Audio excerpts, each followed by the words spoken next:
The purpose of this video is to share my best practices of advice for consultants and kind of share my hardships, if you will, and hard truths so you don't have to waste years like I did. And I make videos for consultants who are just overwhelmed with all the business noise and all the information and funnels and offers and what they're supposed to do. And this is for people who just want a simple plan to follow without dedicating your entire life for personal branding, content creation 3,000 times a day, and sales scripts. And this is for people who are tired of the overcomplication of things, because you don't have to complicate your business. It's actually the opposite. And I promise you, if you follow these rules, and obviously I'm stripping down everything that I know 15 plus years into 15 tips, so there's more to it. But like, if you follow this as a principle, your business will get simpler, easier to run, you will reach your goals, and you will get profitable. So here we go. Let's go. Number one is that you might already be sitting on an unfair advantage and not even know it. You could be sitting on a crazy leverage right now and not recognizing it, and treating this as like it's normal. Your background, your results, your network, your industry access, your credibility, all that stuff is something that nobody else has, right? So you have to stop copying people who started from zero and build around what you already have. You have to stop copying, people who have started based on different, kind of stories, because it's all unique. So you have to look at what you're good at. You have to look at your history, your story. Everyone has one, and it's all unique, and it's all very valuable, right? And I realized this myself as well. Like, I'm a Polish Canadian, lived around the world with legal background, fraud investigations background, running marketing agencies and helping consultants. And so that's such a unique combination of things, and that's what makes my offer and what makes my consulting and my coaching so unique. Nobody else has this, and you have to recognize what you have to offer as well, what you bring to the table, and so that you can create something that's unique as well, and that will make you stand out in the crowded market as well. So that's number one. Number two, you have to stop offer hopping. You have to pick one lane and run it for 12 months. And offer hopping is something that I call, when people are trying to, they will choose one offer, and then 3 weeks later they're going to go after another one, and then 3 weeks later they choose same offer but maybe different audience. And so most consultants aren't failing because they choose the wrong niche. They're failing because they change the niche every 3 weeks, and they switch offers too often. They switch audiences too often. They switch platforms too often. You have to pick one offer that makes sense to you, commit to it, and iterate inside that lane, kind of. The thing is that I know it feels a little bit counterintuitive, that you might think, well, I don't know if this is the right offer, I don't know if this is the right audience, I don't know if I want to commit for this long term. But the thing is that I'm not asking you to marry this solution just yet. This is kind of like relationship comparison. You are trying to date this offer and this audience for now, and see if it makes sense. It's like with dating. Like, if it makes sense, then you commit more and do more within that space. If it doesn't, then you go and choose something different, right? So same here. The thing is that you cannot just keep hopping every 3 weeks. You have to commit for a certain amount of time, 6 to 12 months, because otherwise you just don't go deep enough, and you don't get enough data to make an educated decision whether this is a good fit or not. Right. So that's number two. Number three, if your prices aren't going up, your business isn't improving. And if your LTV with clients isn't going up, your business isn't improving. Let me explain. Everyone wants to get more leads, but the fastest paths to actually higher revenue is usually better pricing, better LTV, lifetime value, and better packaging. And what I mean by that is that 95% of clients or consultants who come to me, they need to raise their prices. They are undercharging. And we've had so many, and I've worked with over 900 people at this point. We've had so many situations where, by just increasing the price by 10, 20, 30%, automatically, obviously, you need less clients to make more money. And when you have less clients and make more money, you can actually, you're more efficient. You can work less, right? And if you want to work with the same number of clients, then with higher prices you make more money. That's obvious, right? So raising prices is number one. Obviously there's a limit to how much you can go up. So there's two additional elements to it. Number one is you have to be more efficient. So you have to be more productive. Your delivery model has to be improved, has to be more efficient, so that you can work with either more clients or work less for a higher price. And then number three, what's important is that your LTV, lifetime value of a client, is more important than getting more clients. Statistically, it's 5 to 25 times more expensive to land a new client than to increase a value of an existing client, which means that you are making a mistake if you work with a client and you're trying to find another one instead of working with this existing one and maybe expanding what you do with them and working them longer. That's a massive mistake. It will cost you 5 to 25 times more to find a new client versus working with the existing one and say, hey, how can we work together more, longer? And so my median, not average, median um, length of a cooperation or engagement with my clients is 18 months. I focus on working as long as I can, as I possibly can with a client. I'm doing everything I can so that these clients are happy with what I do and that I keep delivering them the results instead of just refocusing on getting a new client, right? So um, if you're not doing all that stuff, you just have to kind of you're running like on a hamster wheel, right? You got a new client, you did a project for them, and you go after a new one, and that it kind of like keeps spinning, and that makes no sense. So that was number three. Number four, you don't need 7 platforms and daily content 3 times a day, and you know you just need to stay focused on 3 4 actions per week, right? So most people overwork the wrong things, so they pay too much attention, they spend too much time and effort on doing the wrong things. If um if you did only these things consistently, which is 2 3 strong posts a week in terms of content, you know 20 50 targeted outbound messages a week, 2 5 sales calls a week, you'll be shocked how quickly things move.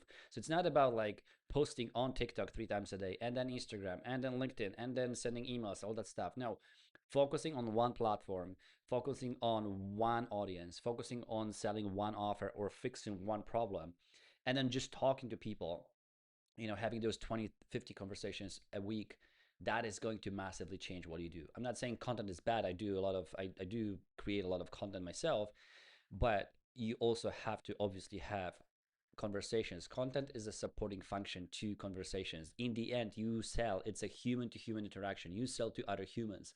And content is building awareness. Content is building know, like, and trust factor. But then you have to speak and talk to people and see, hey, do you have a problem? Can I fix that problem? Are you willing to pay for that fix? Like, you have to talk to people to understand those things. Then number five, stop taking advice from people who don't play by your rules. Some creators are selling courses and they need a high volume and their business model is completely different. Their business model is attention.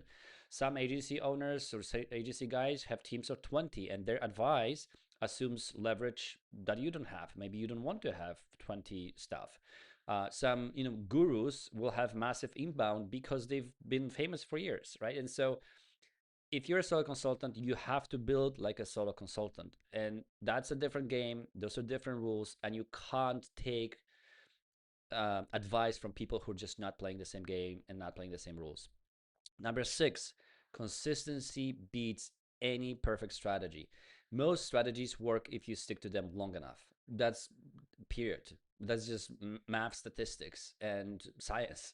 And most consultants never stick long enough to just find out if this strategy is good or bad. Like, that brings us back to dating a niche and dating an offer for 6 to 12 months so that you have enough time to iterate, enough time to test, enough time to see if it fits for both ends.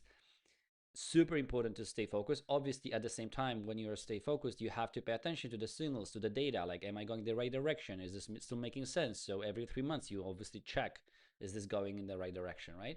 So you have to find an approach you can do even when you're busy, tired, traveling or annoyed, because that is the plan that wins, and you have to be consistent with it, right? It's like with the gym. If you're being given a plan that you're not going to be consistent with, or your gym is 3 hours commute one way, there's no way you're going to use it, right? So you have to find a different plan that you can stay committed to. So that was number 6. Number 7, basics will always outperform trends. Trends are fun, but basics and the foundations is what pays the bills. Trends come and go, and you cannot just be constantly focused on like, oh my gosh, there's this new AI, new automation, whatever, and because that keeps you busy, but it doesn't necessarily give you the results. The basics are clear promise. What am I solving? What is the solution I bring to the market? Like, what is my offer? How tight it is? What is my kind of proof? Like, what is my can I prove that I have delivered this in the past? Can I bring the results? What is my direct outreach kind of system? What is my sales process? Those are just basics. And so you don't need complicated automations, funnels, trends, audio on social media, blah, blah, blah. That's just nonsense. If you don't have those kind of basics, nothing else matters. And no matter what you do, if you don't have the basics right, those additional fireworks will not work. Number 8, most consultants do too much custom work and recover too little.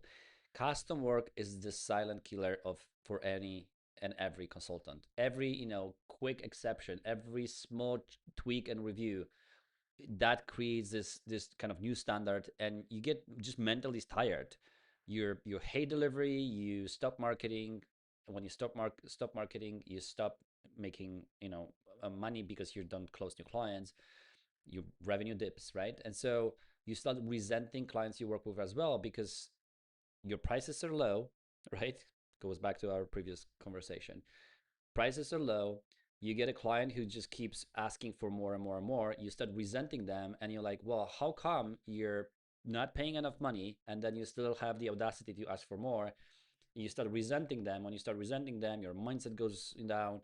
You're not in the best position to make decisions. You're tired. You don't want to do marketing. And then when that happens, you're just not getting new clients. And this is where you're like, well, maybe I just should go back to 9 to 5, right? So this is why most consultants can't scale without hiring, because they think that that's the solution, right? They build a business that really depends on their brain every day, and they think the only way to fix that is to hire more people. But actually doing less with tighter boundaries, more standardization, better delivery models is what actually makes you grow. Number 9, nobody can do the work for you. No coach, no course, no template, no AI tool, no automation is going to save you if you avoid the hard parts. You have to put yourself out there. You have to follow up with people, having conversations, the sales conversations, saying no to clients who are trying to, cross your boundaries. It's you versus you. It's nothing else. It's like going to the gym. When you have even you have the best plan, the best meal plan, the best supplementation, the best coach, you have to put the work in, and you have to face yourself and face your demons. Number 10, your pipeline is your truth, not your mood, not how busy you feel or how busy you are, not how good your last post performed, because that's a vanity metric. Nobody cares. Your business is a numbers game. It's a machine. Every week you should know just kind of 4 numbers, right? How many new conversations did they start? How many calls did they book? How many proposals or offers did they send? How many deals did they close? That's it. For example, if last month you had 30 conversations, 8 calls, 5 proposals, 2 deals, and this month you have double that, then you're improving, obviously. Even if you're stressed, even if your content flopped, even if you had a weird sales call, it doesn't matter, because your numbers, objectively, numbers game, no emotions, improved. So you might have a feeling like, oh my gosh, we're not doing good, or I feel tired, whatever, I feel anxious, I don't feel I'm enough, but the numbers are telling a different story. On the flip side, if you're post daily, if you keep rebranding, if you keep switching gears, if you tweak your website all the time, and if your numbers are half of what you had last week or last month, then you're not building a business. You're just busy, and that's not business. That's busyness. Your pipeline is the ultimate scorecard. If the scorecard isn't moving, nothing else matters, right? Number 11, you have to scale slow, just above your capacity, and you have to scale smart. Um, a lot of consultants, they don't scale, they just kind of like blow up and explode, and they try to hire people to kind of fix everything that's happening because they take too much too fast with no delivery system, and then quality drops, your stress spikes, your churn goes up because your quality drops, so you lose clients, and and you just like, well, scaling sucks, right? And then they think the solution is hiring, but again, most of the time it isn't, and especially not in the beginning. The smarter move is to scale through productization, optimize delivery, removing as much custom work as possible, standardizing your steps, raising prices before adding more volume. If you have a lot of volume, raise your prices to a point where, like, okay, well, this is the maximum I can charge for now because I can see by the demand that the demand has stopped. But if you keep getting demand, you have to keep on raising prices, right? So you what you have to do is you have to grow just above your capacity and then slow down, pause, build a system so that it supports your delivery, and then start growing again, right? Just and then so what happens is that most people go like, okay, we landed a few clients, add more fuel to the fire. We're going to go up with more clients, but our systems, delivery system, is not supporting that number of clients, and then everything goes down because your churn, right, happens.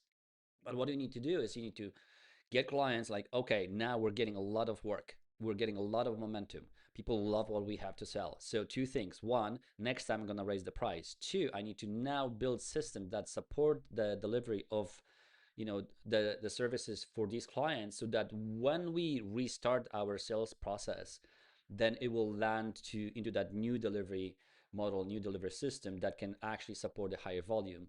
And we raise the price as well, so not only we can do higher volume, but now we can do higher prices as well, right? So grow just above capacity and then build the systems that support it. um, hiring should amplify a clean machine, not rescue a chaotic one. If you hire into a chaos, it's not going to help at all. You will just have more chaos because people that you hire will be confused. They will be working in a chaotic way, so you're trying to you're kind of getting more people into a inefficient system, which makes no sense. Number 12, getting to consistent income is simple, but it's not easy. Here's the boring formula. Again, focus. One clear offer, one clear audience, one clear outreach, uh, one clear, consistent content strategy, good follow up, very tight delivery boundaries. This is what will make your business grow. You just repeat that. You're focused. You're dating one audience. Once you know this is making sense, you go deeper. You optimize one audience, one offer, one delivery system, one content, one sales system. The power of one is the fastest way to make a lot of money. Number 13, funnels are overhyped, not forever, but definitely in the beginning. Most people just need conversations, not complicated funnels. If you're below 20, 30K per month, you don't need a webinar ecosystem. You just need to talk to more qualified people and get better at selling your offer. So you need to refine your offer. You need to know exactly who you're working with. You need to know exactly what they need. How does your offer fix their problem? And then just talk to more people. And for that, you can just have a LinkedIn account, LinkedIn profile that's optimized exactly for this audience with this offer. Have some content that will build the knowledge and trust, and have conversations on daily and weekly basis. Number 14, confidence is a byproduct of proof, not the other way around. Because most consultants think, well, I need more confidence to charge more, but it's not true. You need better mechanics. You look at your numbers and ask, okay, what's my average deal size? What's my close rate? How many qualified calls am I having per month? And if you're charging 2K when the outcome is worth 50K, you're closing 10, 20% of calls, you're getting objections every single time. That's not a confidence problem, right? That's an offer clarity plus positioning plus sales process problem. Like, it's not about how confident you are. It's about the clarity. It's about organizing everything. It's about having the offer audience match or product market fit, right? Your offer is the product. It has to fit the audience. Like, if you're getting if your prices are too low or too high, if you're getting a lot of the same objections and you're not doing anything with it, that has nothing to do with your confidence. So when your offer solves a very painful specific problem, when your pricing really reflects that value, when your calls follow a very clear system, when your cross rate moves more to 30-50% mark, that's where confidence automatically will show up. So don't wait for the confidence, because if you just wait for the numbers to build the confidence, like it can't, it won't happen. It's the other way around. So when your confidence will build when you have the evidence, right? So it doesn't come from affirmations, it doesn't come from motivation, it comes from conversion rates. And you can actually build those conversion rates and build up results before you get to a confidence, internal confidence level, right? So you don't kind of get confident and then succeed. It's kind of the other way around. And so you have to build the machine that works first, and then confidence is the kind of the side effect of it, right? And you have to build for longevity and not just hype months. It's easy to have this kind of pop off month, right? And the goal is to have a business that still works when life happens, when you travel, when you get sick, when you want to go take some time off. That's very important. When you have, when your motivation dips, when you're tired, your business still has to work. It cannot rely on your performance, right? So that goes back to this idea of having the systems and having the right delivery system, because the system still works no matter what your motivation or what the weather is like, right? So after years of building, these are the hard truths, if you will, and these are the my best kind of tips, summarized obviously in just 15 points. And if you want a simpler step-by-step path to package your offer, raise prices, install a clean sales system, and build that predictable lead flow without turning your life into content and personal branding, then that's exactly what I help people do. I hope this is helpful. I'll see you in the next one.